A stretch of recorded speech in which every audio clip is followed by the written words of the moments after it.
కర్కాటక రాశి మిత్రులారా, అష్టమ శని తొలగిపోయి ఇప్పుడిప్పుడే చక్కబడుతున్నారు. దీర్ఘకాలికంగా పెండింగ్లో ఉన్న పనులన్నీ కూడా నెరవేరుస్తారు. అద్భుతంగా ఉంటుంది. ఆకస్మిక ధనలాభం, సమాజంలో గొప్ప వ్యక్తులతో పరిచయాలు పెరుగుతాయి. వృత్తి వ్యాపార కార్యకలాపాల్లో లావాదేవీలు సంతృప్తిగా ఉంటుంది మీకని కూడా చెప్పచ్చు.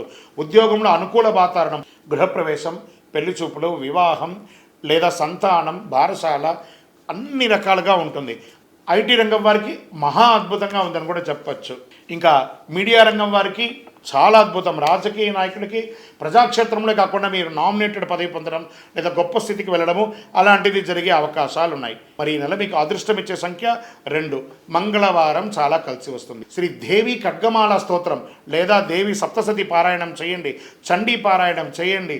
మీ యొక్క ఇష్టదేవం దగ్గరికి వెళ్ళండి, మీ కులదేవం దగ్గరికి వెళ్ళి మీ యొక్క వయస్సు ఎంత ఉందో అన్ని దీపాలు వెలిగించండి.